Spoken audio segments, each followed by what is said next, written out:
Bueno, agradezco a toda la organización. Ya veis aquí el Dream Team que se ha montado. Pues estoy contento de estar en ese equipo. Mi sesión hubiera sido igual un poco más cercana si no fuera por la configuración de sala que necesitamos para hacer esta presentación. Me hubiera gustado más estar entre vosotros. El frío que genera en la pista aquí esta primera fila a mí me aterroriza un poco en realidad. Bueno, vamos a hablar hoy de cosas que no penséis que tengo del todo establecidas en la cabeza.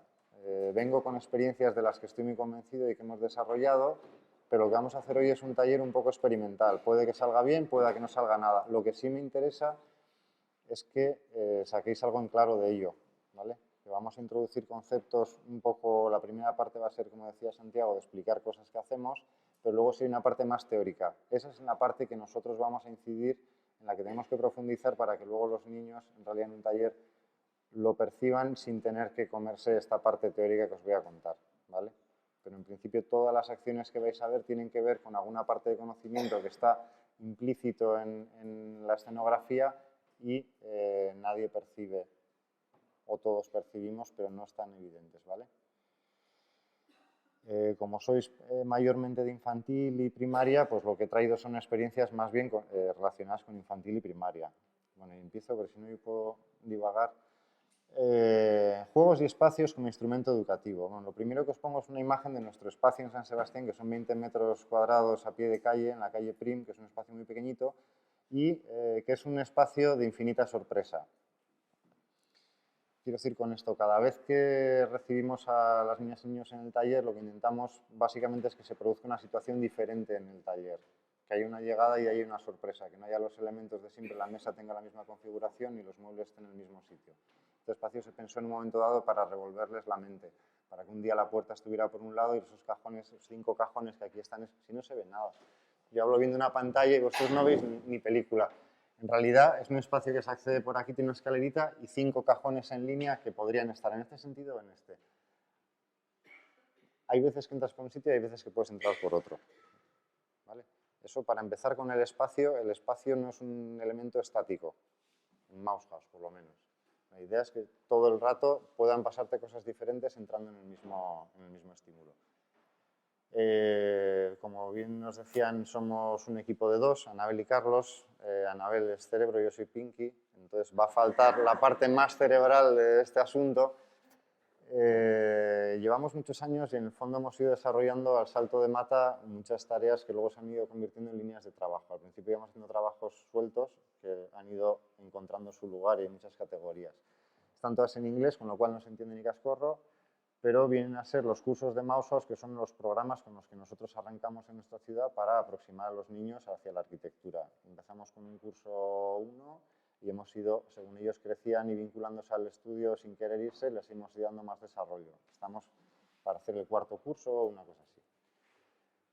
Habéis entrado vosotros, entonces también ya la docencia no solo es con niños como nosotros imaginábamos, han empezado a entrar como docentes, han empezado a aparecer una serie de personajes en esa escuelita que, bueno, pues que se parecen más a la vida real, más que la burbuja solo de los niños. Hacemos talleres específicos para transmitir didáctica de centros que tiene la complejidad de explicar una exposición o una colección, esas cosas que normalmente en Europa están sucediendo y a nosotros no nos pasaba, las estábamos buscando y acabamos haciéndolas nosotros, no porque nos gustase hacerlo, sino porque veíamos que había una carencia y nos pusimos a hacerlo.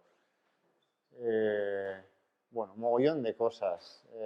Trabajos en los colegios, la revista MAG, que es una cosa interesante, que son unos recursos que se generaron para ofrecer generosamente al mundo nuestras capacidades y nuestros recursos. ¿Qué pasó? Que cuando nosotros empezamos con esa idea, siempre pensábamos en gente que estaba peor que nosotros. Pensamos, bueno, encontraremos un mínimo común denominador en el mundo con el que se puedan desarrollar trabajos de arquitectura. Decíamos, bueno, en casi cualquier colegio encontraremos una impresora Andina 4 y tóner negro. Pues vamos a ir por lo menos a mínimos, no vamos a aspirar a hacer grandes saltos, sino vamos a irnos a lo mínimo. ¿Qué pasó con ese recurso? Que finalmente a nosotros nos explotó la burbuja inmobiliaria en el 2008, nuestro país entró como agrietándose por todos los lados y acabamos utilizando esos recursos que en principio eran para otros, para nosotros mismos. Es un recurso que en principio es bueno para todos, para todas, pero sobre todo lo hemos redescubierto en nuestras propias carnes. A veces crees que le viene mejor a otros y no te estás mirando en tu propia casa. A urbanista, pues sería otra categoría. En realidad es un trabajo bien bonito que nació de la colaboración de la capitalidad europea, que sabéis que todos los años hay una ciudad europea que se lleva la capitalidad y desarrolla de labor artística. En San Sebastián pasó el año pasado, pero hasta que llegó aquello hubo unos años en los que nosotros estuvimos haciendo el laboratorio experimental en los colegios. Íbamos creciendo cada vez de más coles en más coles. Íbamos haciendo un estudio de la ciudad desde el punto de vista de los niños. Esto es muy engañoso muchas veces porque el conocimiento, cuando se habla del conocimiento crítico, el criticón, en realidad es criterio. Esto se basaba en dar criterio a los niños del entorno urbano en el que ellos vivían. Antes de los procesos de participación que llegarán, no dudéis que llegarán, vendrá una ley, un eurocódigo que diga todos los procesos que atañen a niños y mayores tienen que ser participados. Bueno, eso llegará. Hasta entonces, nosotros pensábamos que era muy importante hacer la parte de información. Es decir, no podemos hablar de toma de decisiones urbanas que son muy bestias, operaciones urbanas que son muy complejas, si no ha habido una parte previa de información. Entonces, urbanista, que es un recurso que sirve para entender la estructura de tu ciudad y poder modificar con unas metodologías, un poco modificar esos aspectos que no te gustan o si te gustan.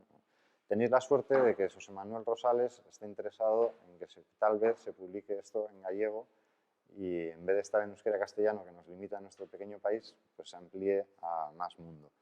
Ojalá llegue. Y campos de trabajo, en los museos, parecía las didácticas de antes, y aquí empieza lo que os interesa a vosotros, que son la escala pequeña, cuando ya estamos con los más pequeños, que es lo que veremos ahora. Elementos de juego, hacemos juguetes, lugares. Esto no tiene mayor interés, yo creo. Y vamos al turrón, que es donde vosotros vais a poder funcionar. Bueno, lo que vais a ver a partir de ahora es lo que nosotros en el estudio acabamos llamando las arquitecturas sensibles. Son trabajos orientados en realidad a los niños de 0 a 6 años, que es una edad, es un primer paquete que es bastante complejo porque de 0 a 3 parece que no tienen la misma configuración que de 3 a 6, pero bueno, los dejamos de 0 a 6, ¿vale? Veréis que todo lo que vamos a ver tiene una componente escenográfica. Nosotros colaboramos al principio con una compañía de teatro pequeñita de Vitoria que se llama Teatro Paraíso y con ellos fuimos haciendo varios ensayos. Tenían una casa en Vitoria en la que nos dejaban experimentar. Tuvimos la suerte de poder proporcionar varios talleres desde ahí. Luego hemos ido a los teatros que ya tiene todavía más juego de luces, ya tiene otras componentes de drama que os pueden ayudar mucho. Bueno, luces, mezcla, sombra. Es que estáis tan lejos, tío, esto es un rollo así. ¿No os queréis venir alguien para aquí? ¿Se escucha mal, además? Jo, pues genial, pues vente. Levanto la voz. Proyecto. ¿Estos están funcionando todos? Es que no estoy usando los micrófonos, ¿verdad? Mira, esto es de sala. Este es de sala. Y esto es para cámaras. Entonces... Vale, yo con esto, si hablo así, ahora sí me joder, me oigo hasta yo con eco. Vale, pues me bajo un poquito y hablamos desde aquí. Al trabajar con, como os decía, con las compañías de teatro, sucede una cosa bonita, que es que las compañías de teatro hacen bolos, hacen piezas. Y son piezas en las que realmente se funciona como nos gustaría trabajar a todos nosotros en la vida. Funcionan de manera muy transversal. Cuando un director o una directora de teatro quiere hacer una pieza, se relaciona con mucho más mundo que el de los actores y el propio mundo de teatro. Trabajan con psicopedagogos, trabajan con personajes que tienen un conocimiento que ayuda a que las obras sean entendibles. Cuando trabajas con 0 a 6, te das cuenta que componentes que tú conocías y que tratabas de llevar a esas edades menores no funcionan. Y esos psicopedagogos son los que son capaces de explicarte por qué no te está funcionando la cosa, cuáles son las claves. Entonces, este taller es un poco una provocación a una cosa que nos sucedió con ellos, que era el tema de las sombras. En principio, en unas edades muy tempranas, parece ser que los niños no reconocen las sombras, las ignoran absolutamente. Entonces, todo este taller se trató de hacer de cómo remarcar esas sombras para que fueran accesibles a su mundo, cómo aproximarse al mundo de las sombras, ¿vale? Estáis viendo en un teatrino, estamos ahí, Miriam y yo, en un espacio haciendo una pantomima, estamos haciendo un teatro mudo, y les vamos enseñando cosas que para nosotros deberían ser sencillas, pero que para ellos no lo son tanto. Por ejemplo, que las sombras no son negras. Entonces, no, la sombra es una cosa como que se pega al pie y es una cosa que es negra y no. Y la sombra pues puede tener color. Entonces, toda la sorpresa se producía en este teatro en la medida en que iban apareciendo los colores, se seguían considerando como sombras y acababan de completar un mundo. Después de esa introducción que les hacíamos, ellos entraban en ese juego con la luz. Se les encendían los trus de sala, les empezaban a aparecer ahí con materiales muy sencillitos. Veréis que todo es a base de cinta, cartoncito y muy poquito.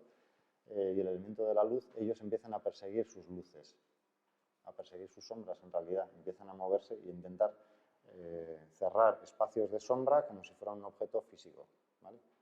Para nosotros es muy sencillo. Veréis que estamos hablando de cosas que son un poco como extrañas, y parece que ha venido con perogrullo, pero es que en esas edades no lo es tanto. No es tan fácil para un niño ver una sombra. Entonces, si tú tienes esa sombra y en este momento nosotros repasamos con un pincel, ese elemento que tú has reseñado queda remarcado y entonces entiende que esa sombra era interesante. Mientras tú no reseñes, mientras tú no remarques cosas, parecen como elementos como el aire, son como intangibles, no son cosas tangibles para ellos.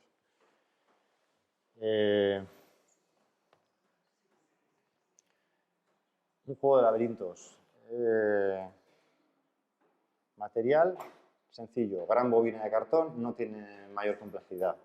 De lo que se trata en este taller y en todos los talleres es, como os decía antes, de hacer arquitecturas sensibles. Se trata de cebar todos los sentidos posibles que tengamos en las criaturas. Me pasa con mi gata, y me pasaba con mis hijas cuando eran pequeñas, yo tengo la sensación de que mi gata ni oye bien, ni ve exactamente bien, ni huele exactamente bien, pero entre todos los sentidos se crea una sensación y es muy efectiva. Caza, la gata, o consigue hacer cosas, pero no porque lo vea bien, no porque lo oiga bien, no porque lo huela bien. Entonces aquí lo que tratamos de hacer es de introducir toda la cantidad posible de estímulos en los niños que vengan a través de los sentidos. No potenciar exactamente la vista, aunque las imágenes visualmente sean potentes, no se trata de ir por ahí. Lo que está pasando más interesante es lo que no se ve. ¿Vale? Tenemos la escenografía de la casa del Minotauro. En la casa del Minotauro hay comida, ellos van encontrando en los recovecos, van encontrando espacios de placer, espacios de confort, texturas en los suelos que van cambiando las sensaciones al paso. Y sobre todo hay una cosa que es interesante, que es la aparición de padres y el mediador. Normalmente el mediador en un taller, yo cuando hago un taller con gente mediana, muchas veces no tengo más que explicar la actividad, ir proporcionando y ayudando en la medida del desarrollo del taller los materiales. En este caso, hay una parte en la escenografía que es la dramaturgia. Yo no puedo tomar un papel neutro en estos talleres, sino que tengo que ser alguien. Empiezo siendo el Minotauro y voy estresando a los niños. Tengo un instrumento, según se acerca el Minotauro y el estímulo auditivo, ellos empiezan a corretear, empiezan a aproximarse a sus madres y es el siguiente elemento interesante. Estáis abandonados en vuestras aulas con un ratio de niños por persona que da vértigo.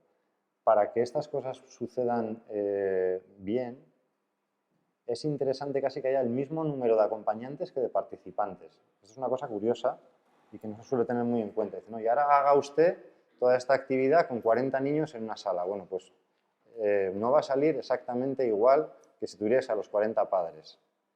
¿Vale? Es una de las partes. O sea, para mí es una cosa interesante, que es que la presencia de los padres no es accesoria, y luego la parte, salir de tu parte neutral y hacer la parte más actoral, que es una cosa que es difícil para el que no ha sido actor. Yo no lo soy y me suelo hacer cosas rarísimas, coserme cosas en los jerseys, intentar dar miedo por otras maneras. ¿Vale? Me estoy saltando todo mi guión, pero bueno, sí, placer, descubrimiento, patatín, tengo como, bueno, referencias. Aquí los arquitectos que siempre tenemos referencias arquitectónicas, en nuestro caso este laberinto es una referencia directa a Jonah Friedman, que es en realidad un arquitecto curioso. Os recomiendo, no es de vuestro campo, pero os recomiendo ver porque era un visionario interesante. Los que revisaban las ciudades, podíamos vivirlas por encima de la ciudad antigua, vivir la ciudad moderna, tiene cosas bastante interesantes. Vale. Jonah Friedman.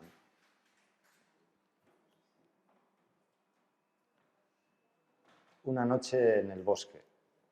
Bueno, aquí ya veis que la participación de los niños en la construcción, en la elaboración de estos escenarios es nula. Bien, al principio no participan de la construcción de este entorno, sino que llegan a un lugar que es el bosque. A partir de ahí sí empiezan las acciones, sí empezarán a desarrollar ellos acciones y sí transformarán el medio en el que están. Pero de base casi siempre es llegar a un lugar muy trabajado, muy construido, que es lo que intentaremos hacer nosotros.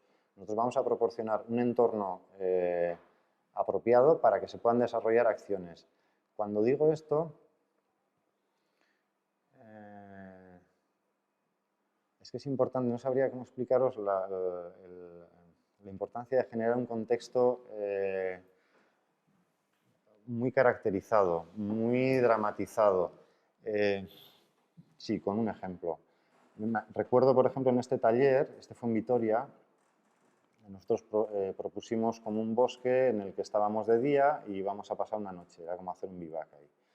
Bueno, en un momento dado, cuando iba avanzando el taller, uno de los niños empezó a llorar estrepitosamente, no sabíamos qué estaba pasando, el taller estaba a punto de quebrar, no podíamos seguir porque el niño no paraba de llorar y era una sala muy pequeñita que retumbaba. Entonces me acerqué a la madre y le pregunté que a ver si podíamos solucionarle el problema al niño, si había una cuestión, si tenía sed, si tenía hambre, si tenía sueño. Y en realidad lo que me dijo es que el taller había funcionado. El problema que tenía el niño era que sabía que tenía que ir a dormir, había entrado en el ciclo del día, le tocaba ir a dormir, pero él nunca se iba a la cama sin tomar pecho. Entonces lo único que quería era que su madre le diera de mamar para poder recostarse y que él impepinablemente, no lo veía como un juego, lo veía como un momento de tomar el pecho de su madre y echarse a dormir el tiempo que fuera necesario, horas y horas, como pensando que íbamos a estar allí hasta el amanecer otra vez. Cuando entran en ese juego, entran muy bien, pero se necesita crear una condición ambiental que les proporcione esa ensoñación. Pero en cuanto entran, han entrado.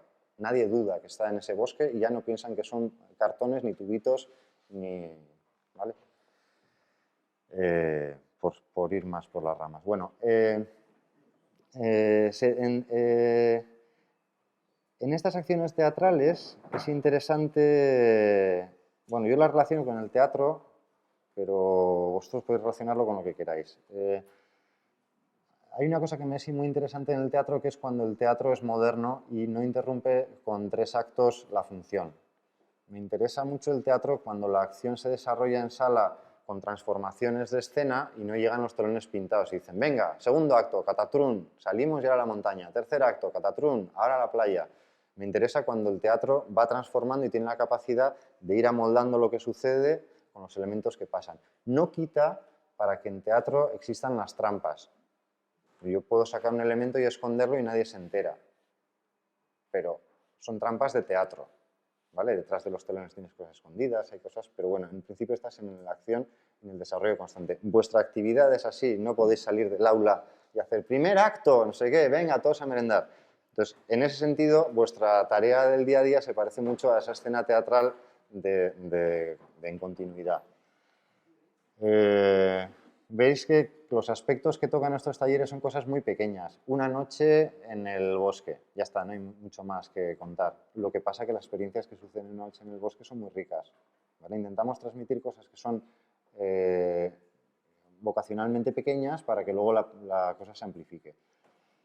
Aquí lo mismo, tenemos en el bosque, tenemos que pasar una noche, cuando se va la luz tenemos que encontrar la necesidad de la arquitectura. Todo ronda en torno a la necesidad de la arquitectura, a que necesitamos habitar un lugar, que tenemos que recoger palos, que tenemos que hacer un refugio, que tenemos que meternos con nuestros padres a dormir y sobrevivir ahí. ¿Por qué? Porque en el bosque pasan cosas, llueve, hay fuego, van pasando muchas cosas, hay que reaccionar a esos elementos. Y aquí, otra vez lo mismo, estamos viendo una cosa muy visual, todo esto va muy relacionado con los sentidos. Estamos, venga a oír pájaros, estamos, venga a oír pisadas de nuestros pies sobre las hojas, todo esto va con muchos sentidos mezclados a la vez, ¿vale? Refugios. Bueno, si hubiera tenido internet cómodo, os ponía un vídeo pequeñito de una obra. Hace unos años tuvimos la suerte de hacer una pieza de teatro que se llamó Nómadac, que tenía que tenía que ver con esas acciones en el teatro continuo. Tuvimos la suerte de una directora, Charlotte Fallon, de Bélgica, que nos dio mucha caña, no nos dejaba trabajar muy cómodos. Entonces, si hablábamos, por ejemplo, del placer de contar de los niños, pues siempre entraba ahí la retórica de no, pero los niños no saben contar, pero sí les gusta contar. Andábamos todo el tiempo intentando establecer cuáles son los puntos de la matemática, las potencialidades que decía María, esas cosas que en el fondo se intuyen. Tú pones dos montones de caramelos y le dices a un niño, ¿qué montón prefieres, este o este? Pues aunque no lo sepa contar, va a elegir probablemente el que tiene un caramelo de más. Pero en principio no hablamos de qué cuenta.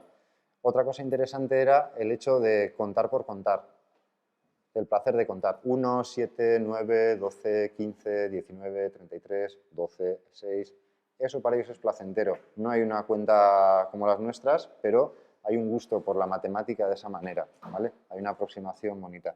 Esto entonces es como, digamos, que estamos haciendo un taller aquí que interpreta la obra de Nómadak y entonces hacemos la didáctica a los padres y a los niños para que puedan introducirse luego en la pieza que van a ver. Luego van a estar en una silla de teatro quietos, entonces aquí van a saciar toda la curiosidad y lo que vamos a encontrarnos en sala es un huevo, o un huevo para cada uno. En realidad lo que se trata de transportar con esta idea es que ellos son el propio huevo y de cómo son los cuidados que tenemos que dar a una vida para que acabe desarrollándose. Hay muchos componentes de matemática, de geometría que están implícitos, pero prácticamente no se perciben. Es juego con palos, es juego con papel y no pasa mucho más que el hecho de cuidar la vida, ¿vale? En el momento que ellos son conscientes de que les están cuidando, no es igual que cuando piensan que no les cuidan. Es curioso cómo cambia la percepción. ¿Cómo puede cuidar un niño a un huevo de plástico? O sea, el amor que puede llegar a darle... Claro, vosotros conocéis los peluches, los niños que no pueden desprenderse del juguete al llegar a clase. Entonces, ¿pero por qué? Si es un trapo inanimado, ¿por qué le dan tanta vida? Ellos son capaces de transferir parte de su vida a esos elementos. Y lo mismo pasa. Cuando el huevo está vivo, la acción ya se puede desarrollar. Tú ya puedes más o menos salirte, ayudar un poco, puedes hacer ya tu parte más dramática ya puede salir de escena. Pero sí que hay una parte, una primera inducción en la que tenemos que conseguir que se genere ese ensueño o ese engaño, si queréis. ¿Vale? ¿Qué os cuento? Es que no sé, tengo montones. Otro, parecido y diferente. Los procesos que suceden en los niños y que no suceden en nosotros. Tenemos que pensar todos que nosotros hemos establecido nuestra longitud, nuestra altura y ya no estamos en perpetuo cambio. Los niños no están así y un día se van a poner el pijama que ayer les venía bien y de repente les viene mal. Están en cambios corporales bastante curiosos que les hacen tirar la copa cuando se acercan porque todavía no tienen cogida la medida. Entonces, en este taller de lo que se hablaba era un poco de eso. Era a través de la excusa de la naturaleza les hacíamos entrar en pupación. Iban a producir una metamorfosis. Iban a entrar de una manera, iban a permanecer en ese entorno un tiempo y iban a salir transformados. Entonces, básicamente lo que hacían era eso, explorar un entorno rarísimo para ellos, irse metiendo y en cuanto encontraban un lugar donde hacer la oruga, se hacían. De ahí se tenían que transformar. La acción que hacían con sus padres era sencillamente construirse unas alas por ver un hecho ya transformado. Yo entré siendo gusano, salgo siendo mariposa. Y suben a otra planta de un edificio en el que les espera otra vez el drama, la araña. Yo soy la araña. Entonces, doy mucho miedo a los niños, intento asustarles todo lo que puedo, ¿vale? Entonces, ellos intentan escapar en ese juego, entran en el juego y empiezan a moverse entre telarañas. Encuentran sorpresas en la telaraña, hay antiguos víctimas de la araña en saquitos, van explorándolo todo y les vamos dando lo mismo, sonidos, mucha imagen y mucho movimiento. Aquí es corre, corre que te pillo, ¿vale? Están todos corriendo a las piernas de sus madres para que el señor araña no les coja. Hasta que les explicamos que en la telaraña ellos también podían vivir. En la telaraña no todas las cuerdas son pegajosas. Hay unos hilos por donde camina la araña que no lo son y unos que sí lo son. Entonces de repente encontraban posibilidades de moverse de otras maneras, íbamos cambiando, según metíamos conceptos, íbamos cambiando la manera de ellos de moverse en ese espacio. Esto está muy fácil, se parece mucho a lo que vamos a trabajar luego, es lo que me gustaría hacer un poco con vosotros en sala, es algún trabajo así como de suelo, con cintas y conquistar un poco ese espacio. La necesidad de la arquitectura, una vez más, la excusa esta vez, la climatología. Nos enfrentamos a una climatología muy adversa, generamos un contexto de nubes llenas de confeti, vamos proyectando nubes, muchos sonidos, se va poniendo cada vez más turbio el asunto con rayos y truenos y ellos empiezan a tener cada vez más miedo. Va subiendo el volumen y encontramos una solución para salir de esa angustia. La solución es construir un refugio. Entonces pasamos a construir el entorno de la casa. En cuanto se establecen unas mínimas paredes y un techo, el relax vuelve a suceder, ese estrés se disipa y ellos empiezan a disfrutar y a divertirse otra vez. ¿Vale? Como una mezcla de estrés y lo que estoy transmitiendo es no solo de comodidad y placer, sino de un poco eros y tánatos. Hay un punto como de, para que te guste mucho lo que te gusta, te tiene que gustar poco lo que no te gusta. Es un poco así, es un equilibrio un poco así. ¿Vale? Entonces, este era realmente muy dramático, ¿eh? O sea, había mucho rayo, mucho trueno, luego se divertían mucho ellos lanzándolos también, pero en principio era una cosa como bastante agresiva. Estaba claro que la arquitectura era amiga del humano. Otro proceso más, igual como el de las pupas, podemos ver a las abejas, que son doblemente majas, porque no solo hacen la casa para ellas, sino nos hacen la miel a nosotros. O sea, tiene una cosa, en mi tierra, son lo más importante de un caserío. Cuando un casero muere, lo primero que se le cuenta es a las abejas, que ha muerto la serritarra, y son las que se transmiten al hijo mayor o a alguno de los hijos, se les llevan las abejas. La primera que se le cuenta es la abeja. En la arquitectura podéis imaginar que hay miles de ejemplos, desde Gaudí hasta desde la construcción de catenarias. La abeja es un hito arquitectónico, ¿vale? Entonces aquí de lo que se trataba era de que ellos también tuvieran alguna experiencia en la arquitectura del panal, que vivieran construyendo el panal, que trabajaran dentro, que se transformaran dentro, que se metieran a convertirse en grandes abejas y subir a andar de flor en flor. Fue una experiencia bastante agradable.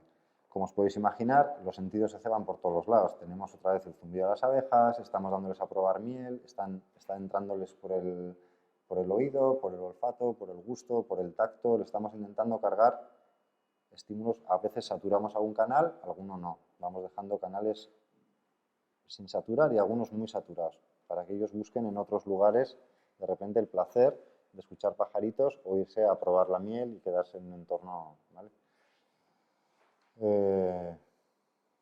Yo creo que queda poquito, ¿eh? Me estáis librando, pero luego viene el jamón.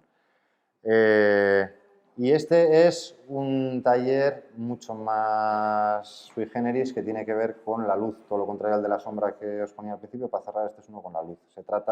Este es un taller un poco menos riguroso, se trata de generar una escenografía para un día de Navidad. Aquí están haciendo una especie de cómo pasar una noche galáctica, ¿vale? Entonces el objeto de esto es trabajar con la luz, todos los tipos de luz que encuentran, cómo ellos se encuentran sorprendidos con lo que es un láser, con lo que es un reflejo de un láser roto, una luz difusa, una luz concreta, un foco. Aquí lo que trabajamos es con muchos tipos de luz para que ellos fueran apreciando la luz como una materia, no como una cosa, o sea, que fueran considerando como un elemento de juego para transformar el espacio. Ellos iban transformando un poco esa sala con el elemento de la luz como un elemento físico más. Que a veces es difícil en estas edades contar esas cosas, que entiendan que eso es un elemento de construcción, ¿vale? Y bueno, y claro, la emoción de la Navidad, ya os podéis imaginar, con la lista de los regalos hecha, no sé qué, los nervios hay de mañana cuando me levante va a estar todo, no sé qué. Bueno, esto fue un día muy festivo y muy de jolgorio. No hay tanta concentración como nosotros, en los que a veces se puede producir el silencio, o esto es un poquito más extraño. Vale, y después de estas experiencias, vamos a hablar de un señor. Ahora podéis preguntar lo que queráis. Mira, es el típico momento bueno para que digáis, estoy en contra de la luz y no sé qué, estoy en contra de no sé qué, hacéis mal el no sé cuál. A mí me surge una curiosidad de vuestra intervención. Has dicho que es actoral. Bueno, nosotras venimos de Cantabria, somos unas privilegiadas porque tenemos un centro de formación de profesorado alucinante, entonces hemos trabajado mucho en las instalaciones con Javier Abad. Joder. Pero sin embargo ahí no se interviene. No. Entonces me interesa que nos cuentes un poco cómo esa intervención actoral que más Bueno, yo creo que la diferencia entre... sí. Somos introductores del taller, vamos acompañando y se van produciendo como en cualquier taller, se van produciendo esos pasos. Lo que pasa es que están más dramatizados. Tienes que pedir al señor Araña las cosas, no a Carlos. En realidad yo creo que la diferencia con el trabajo que hacéis con Abad es que la componente artística es tan fuerte en un primer momento que la lectura inicial de la pieza en la que os encontráis ya llama la atención. Ya es un objeto de provocación constante. Tú ves los post-its bien ordenados y dices, voy a coger uno. O sea, hay una visión muy clara, muy neta de lo que en la escenografía no tanto, es un espacio recorrible, pero no tiene un foco tan claro, no está tan focalizada cuál es el elemento de reclamo. Yo creo que en esa manera de trabajar de Abad, yo creo que tenéis esa suerte de estar siempre a un pasito de lo artístico. Ya se mezcla, son casi instalaciones artísticas de donde se parte. Sí, sí. Bueno, pero la ética como una deriva casi de la estética.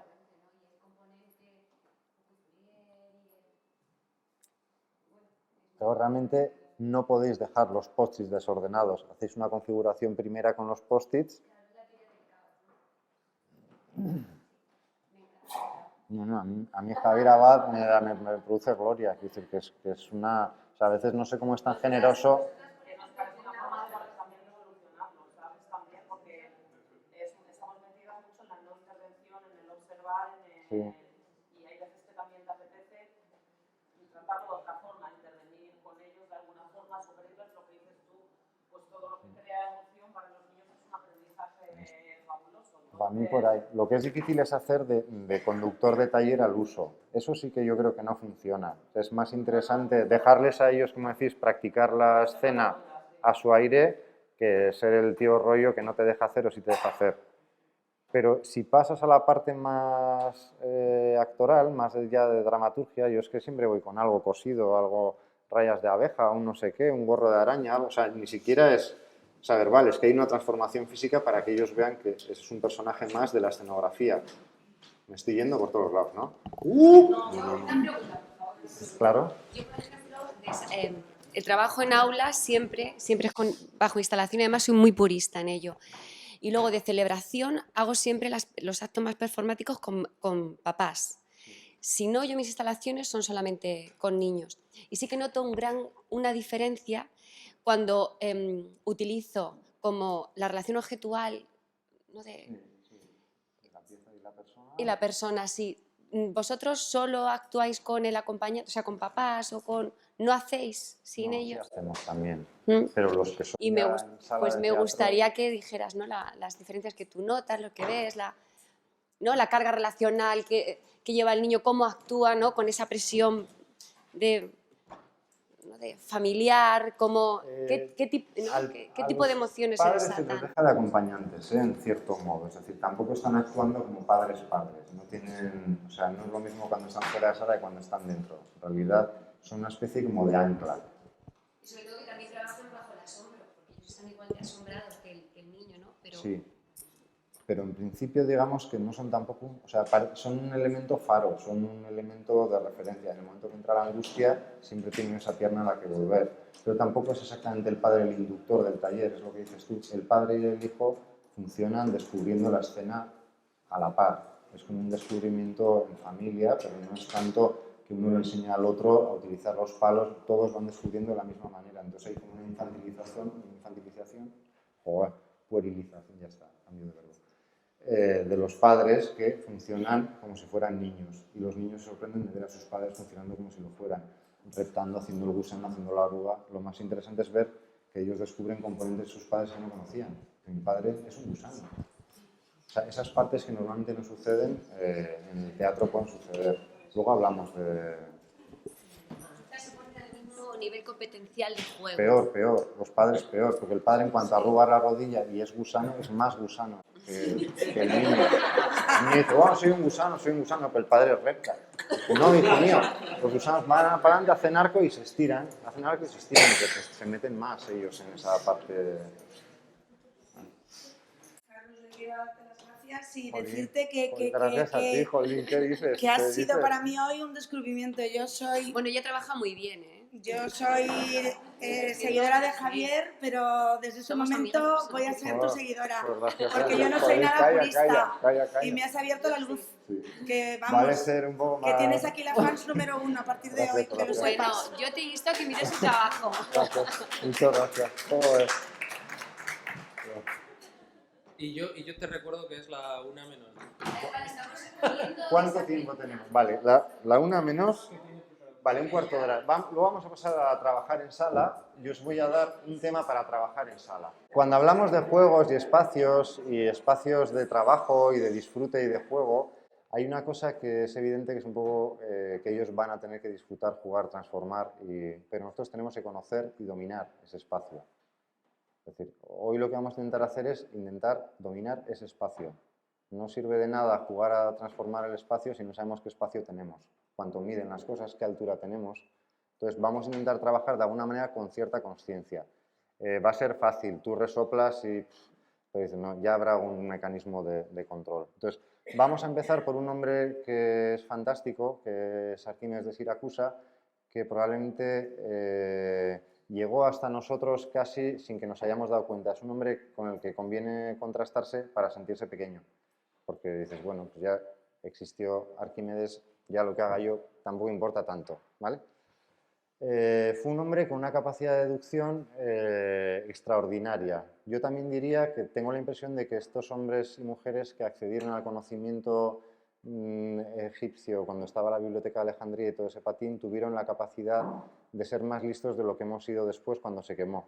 Es decir, que todo el conocimiento de Babilonia entre el Tigris y el Éufrates era un conocimiento de uso práctico en esa biblioteca y nosotros luego lo perdimos. Entonces, muchos de los trabajos de los griegos no dejan de ser como una especie de interpretación de datos que ya existían. Siempre afinan, mejoran cosas que ya existían antes, aunque para nosotros siempre son los descubridores en el mundo occidental. Pero en principio lo que vienen a hacer muy bien es conducir conocimiento que ya existía y transformarlo. Veremos que Arquímedes es un tío que es capaz de hacer desarrollos de cosas que no conoce con cosas que conoce. Todo eso se parece a nuestro mundo, pero vamos a ver cómo en todas las áreas del conocimiento los filósofos siguen en el mundo de las ideas y están en la física, en la mecánica, están en todas las partes que podéis imaginar. El conocimiento es como si estuviera hecho una pelota y todavía no se hubiera explotado y desgajado en especialidades y especificidades, ¿vale? Entonces, este hombre se enterró con ese 2/3 en su tumba, feliz de la vida, como el descubrimiento más gordo que había hecho, que es que el volumen de una esfera era 2/3 del volumen del cilindro que le circunscribe. Bueno, esto parece una chorrada, pero este señor tenía un colega que era Erastótenes, y ese estaba descubriendo el diámetro de la Tierra, con lo cual, cuando tú tenías de repente el perímetro de esa Tierra y tenías a Arquímedes y al otro juntos, tenías el volumen de la Tierra, las distancias de un planeta a otro planeta, las trayectorias, estos con muy poquito que giraban se alegraban mucho porque descubrían cosas muy gordas, ¿vale? Vamos a ver este mundo de Arquímedes, qué cosas nos trae. Yo os he traído algunas cosas que me hacen mucha ilusión porque son inmejorables. O sea, la herencia que hemos tenido de estos tíos, el tornillo de Arquímedes, este que tenéis ahí detrás, está fotografiado en Egipto a principios del siglo XX como algo normal. En las bombas, los ingenieros saben que estos sistemas de impulsión son los mejores que existen. No hay mejor. Las bombas gemelas gastan mogollón de energía y no consiguen impulsar los charcos. Estos sistemas, por película pequeña que haya de agua, la suben para arriba. Se supone que esto pudo venir de los jardines colgantes de Babilonia. Pero ya son griegos, redescubren después y trabajan con estos sistemas. Hasta hoy en Egipto se sigue utilizando este sistema y veréis que aunque echéis una camiseta abajo, tú le das y sube arriba. Tú una bomba gemela le lanzas una camiseta y la has arruinado, ¿vale? O sea que son sistemas inmejorables. Utilizaron el conocimiento para el bien y para el mal. Para el bien y para el mal. En la época de Arquímedes estaban las guerras, tenían un tirano muy majo, diré que era un tirano muy majo, porque Hierón era un demócrata en casa y un tirano fuera. Daba caña cuando salían a pelear, pero en casa era un hombre discreto y nadie sabía quién era el rey de... O sea, que tiene esa parte un poco de un tú y yo, tenía esa cosa como de gran demócrata antes de... cuando se le llama tirano al hombre. Pero bueno, pues lo que estáis viendo aquí son inventos que le pedía a veces el rey. Las historias clásicas de Arquímedes, pues casi siempre son la del tío que se daba el baño, no sé qué, que medía el peso del oro y la plata para ver cuánto le había robado el Esta es una historia de una corona clásica, esta la conoceréis todos, la habréis estudiado. Lo que no sabíais es que al final muere el joyero. Y que cobra. Estuvo a punto de morir Arquímedes, pero no, murió el joyero después de que le pagaran el oro que había trabajado. Y lo que no había trabajado no lo pagaron y luego lo mataron. Los asedios de su ciudad fueron tremendos por parte de cartagineses, romanos, ahí tenían un follón y de vez en cuando se le pedía a Arquímedes que fuera trabajando elementos de autodefensa para poder esquivar a las naves, hacían garras, poleas, o sea, trabajaron un montón de sistemas de mecánica para librarse de los problemas y él poder seguir trabajando. Catapultas, cañones de vapor. Luego veremos que años después llega el mago, luego es Erión el mago. Luego hay uno que ya con el vapor empieza a hacer puertas automáticas, ya llega una fiesta con estos. Y los ataques desde abajo, desde arriba, los barcos, o sea, no tenían prácticamente mucha opción los que llegaban a acosarles a estos. Y los espejos cóncavos y eso que ya habéis oído también, que llegaban en primer ataque las naves y les quemaban desde la distancia, no sé qué. Se han hecho muchos experimentos, muchos descreídos han intentado hacer estas cosas con los siglos, en el XVI, en el XVII, para desacreditarlo y les ha funcionado. Va a ser un drama porque estas cosas funcionaban bien, de verdad. Y para mí lo más gordo que existe en este señor, que es esto, que en el fondo...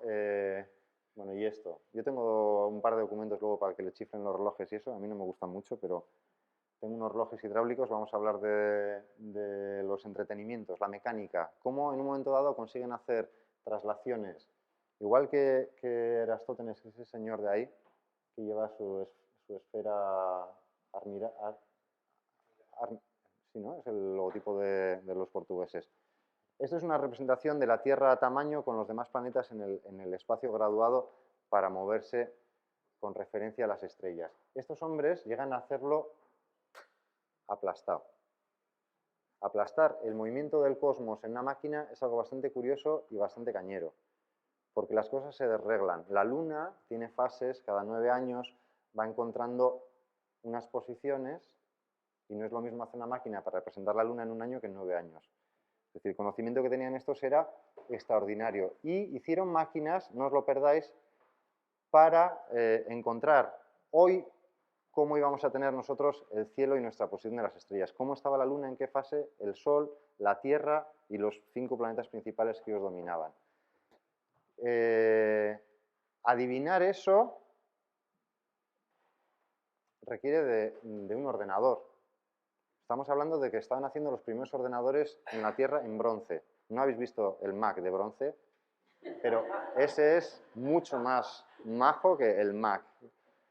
Es la antiquicera. La antiquicera tiene que ver con alguna máquina, yo creo que también de Mesopotamia, porque tenéis que imaginaros que para los mesopotámicos era muy importante saber cuándo había eclipses, porque el día que tenías eclipse al rey le cortaban la cabeza o se tenía que ir. Entonces, claro, ellos andaban todo el rato con la maquinita a ver si encuentro qué día. Y el jueves no, no pasa nada, estamos tranquilos. Vale, salimos a... Entonces, los griegos cogen ese tipo de conocimiento y de mecanismos y lo adaptan ya a sus propios juegos, los juegos de varias ciudades, los Juegos Olímpicos. Bueno, esto es una cosa muy interesante que debéis de mirar en internet sí o sí. Se cree que acabó en manos de los romanos, es que no sé, se me van los nombres. Hay un Cicero que cuenta las cosas de cuando mataron al pobre Arquímedes en su casa, en el estudio, le robaron un par de máquinas que fueron a Roma. Se supone que son prototipos de esta antiquicera, pero merece la pena que busquéis eso porque no hay máquina para mí no hay máquina más interesante en la antigüedad que esta. Y no se habla prácticamente de ella Y luego esto es una cosa que nosotros hemos redescubierto gracias a los que guardaron conocimientos de otros conocedores. Es decir, la Biblioteca de Alejandría se quema, sí, pero algunos listos ya habían copiado textos. Gracias a eso hemos podido volver a recuperar algunas de estas cosas. Si a alguien le interesa, tengo códices árabes de cómo hacerte el reloj de Arquímedes, de esfera y cilindro, y el palimpesto de Arquímedes, que yo creo que viene ahora. No, todavía no. Ojo que empantane. Todos los métodos que descubrió Arquímedes se parecen mucho a nuestro mundo de hoy matemático. Problemas de límites, de cálculo diferencial, de combinatoria, cosas que en esa época no existían, pero que ellos de alguna manera iban haciendo. Este hombre acotó, estranguló a P.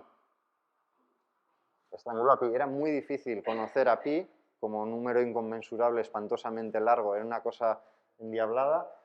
Este señor lo que hizo fue atraparle por dentro y por fuera. Dijo, imagínate, van haciendo por perímetros. Imagínate que te pongo por fuera y por dentro, digo, vale, el círculo, el perímetro del círculo va a ser menor que este perímetro porque está por fuera, seguro, y mayor que el que está dentro, que es más pequeño, que me entra.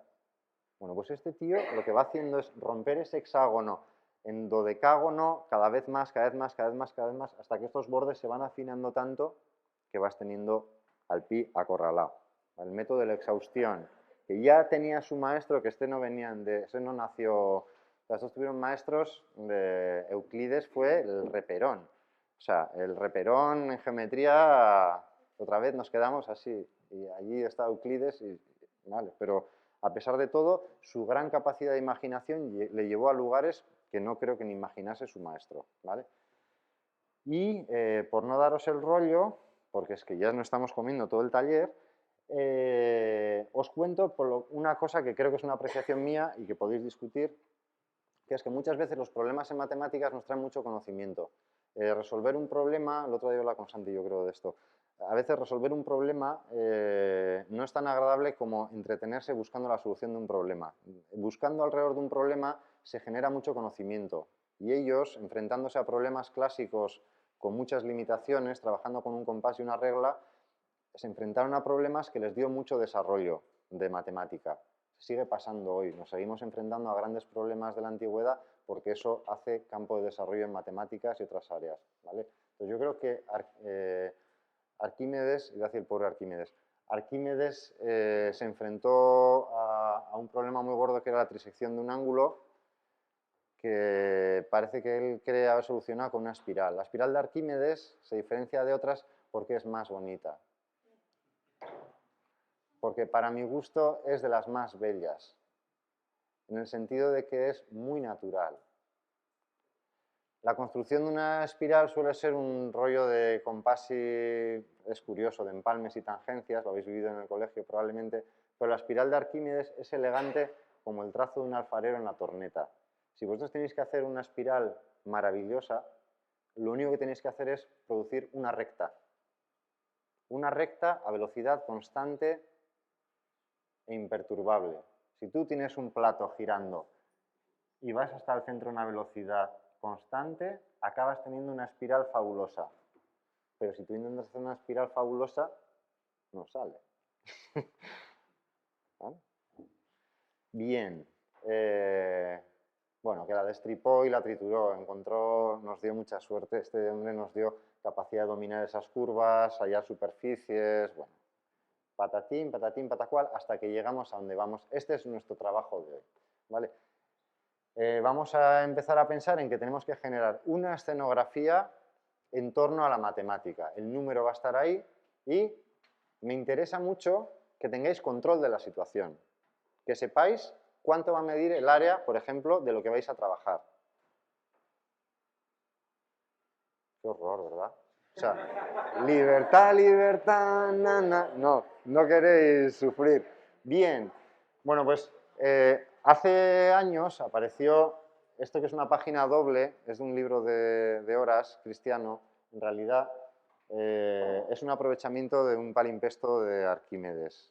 Tenemos la suerte de que ahora los investigadores son capaces de mirar a profundidades distintas en los documentos y encontrar información en estos sistemas de piel de cabra. La tinta queda más arriba, más abajo y podemos sacar información, pero en principio lo que probablemente enfrentándose el propio Arquímedes a una deconstrucción de un cuadrado, porque hay un problema muy gordo que ya conocéis, que es el de la cuadratura del círculo. La cuadratura del círculo no es una entelequia, es una cosa que llevan buscando muchos años, toda la antigüedad han estado con esa historia, en poder hacer un área de un cuadrado que equivalga al área que tenía un círculo, no tiene más. Entonces, bueno, pues imagínate que dices, yo corto el cuadrado y entonces lo vuelvo a configurar, si consigo hacer el círculo perfecto, tengo la cuadratura del círculo. Anda, ahí hay una serie de procesos ahí de partición y de rupturas y de... que bueno, en este caso, por decir que tiene que ver con esa historia. No viene a cuento más que deciros que este cuadrado, igual que el Tangram que conocéis, no está tan hecho para la producción o fabricación de figuras. Si para mí hay alguna que debía de ser, es la circunferencia o el hexágono aquel. Pero en principio es un juego para ser jugado en cuadrado. Es decir, tiene la posibilidad de ejercerse 536 veces sin hacer trampa y 17.000 si la hacéis. Si dais la vuelta a las piezas, podéis volver a encontrar nuevas combinatorias que os da infinitas posibilidades, ¿vale? De generar un cuadrado. No es fácil hacer esto. O sea, no es fácil encontrar una cosa que siendo tan sencilla en 13 piezas pueda conseguir semejante complejidad. No lo es tampoco el tangram, ¿vale? Que parece muy sencillo en sus formas, son cosas muy complejas. Vale, y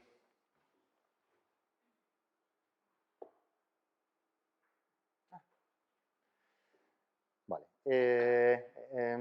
¿Alguien conoce las cuerdas egipcias para hacer un ángulo recto? Sí, las cuerdas de nudos. Sí, sí sabéis, sí sabéis. Sí sabéis. Bueno, pues normalmente es una cuerda como con 13 nudos, 12 espacios intermedios con los que tú ibas haciendo 5, 4, 3, estiraban dos amigos de un lado y sacabas el ángulo recto, ¿vale? Sabemos que Arquímedes tuvo todo ese conocimiento egipcio y vamos a pensar que nuestro juego lo hizo con una cuerda del triple, que lo hizo con una cuerda de 36 nudos. Donde vamos a trabajar no tenéis, o sea, hacéis como jaja, pero si hubiéramos tenido el suelo liso, hubiéramos tenido que trabajar con la cuerda de nudos. Como tenemos un suelo pautado, encontraremos la manera de mallar, de hacer la grilla donde se apoya este juego. Este juego se apoya en una grilla de 12 por 12. ¿Sí? Y tiene una serie de líneas diagonales que lo particionan en estas pequeñas formas, que dan en su expresión griega. Ellos probablemente no tenían los números que tenemos nosotros. Hablaban de razones, pues un 12avo frente a 12, un 24 frente a 6, un 16avo frente a 9. Nosotros usamos esta nomenclatura, ¿no? Ellos usaban más antigua. Vale, entonces, yo lo que os propongo es que produzcamos un sistema, una grilla. Luego veremos, tenemos uno para aproximarnos a la idea, tenemos cartulina 4, o sea, papelitos para ir pensando eso, en acceso del cuadrado. Entonces, lo que vamos a intentar producir es, nos vamos a dividir en 4 grupos y vamos a producir un espacio dominado, que sabremos qué es de las unidades que queréis, de 18 unidades, de no sé qué. Pero no de cualquier tamaño. Tenéis que determinar cuál es el tamaño que queréis que tenga el espacio que vais a dominar.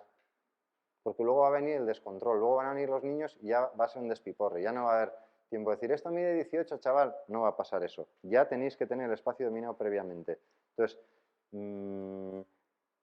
vamos a acostumbrarnos a ese juego, yo os voy a dejar que juguéis, que recortéis y que intentéis hacer simplemente un cuadrado. Como hay 17.000 opciones de hacerlo, lo vais a conseguir.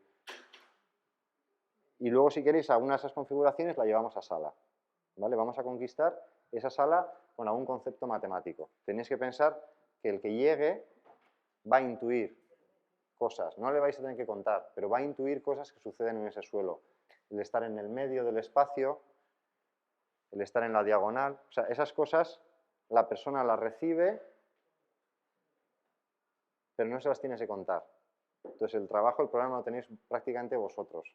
De todo lo que hemos visto, el taller es casi siempre lo de menos. El follón ha sucedido antes. Toda la creación de esa obra, como decías tú antes de Abad, es el trabajo sesudo y complejo de preparar. Una vez que ya has acabado eso, ya puedes invitar a la gente a pasar y que desfasen lo que quieran. Pero hay una parte inicial, casi siempre, cuando se trabaja con infantil y los más pequeñitos, para mí, cuanto tú más trabajes el antes del taller, mejor sucede el taller. Cuanto menos hagas y más dejes en sus manos, entran, en nuestro caso, las sensaciones de que entran en fases de libertinaje, no de libertad. Si dice juego libre, no sé qué, no es juego libre, están en un juego libertino y caprichoso y pueden acabar pegándose entre ellos y llegando al antivalor que tú no querías transmitir. Entonces, cuanto más trabajemos los previos, más cosas podremos disfrutar después y relajarnos. Entonces, ya tendréis ruidos de tripas y no sé qué. Os animo, si no tengo más, no, esto es lo que vamos a recoger ahí, os animo a que vayamos cruzando ese patio, cojamos un poquito de sol y nos vamos a ir al espacio de la entrada. Vamos a intentar dominar, conquistar un espacio que en principio no es el óptimo para trabajar, pero tengo del gestor de los espacios permiso para conquistar.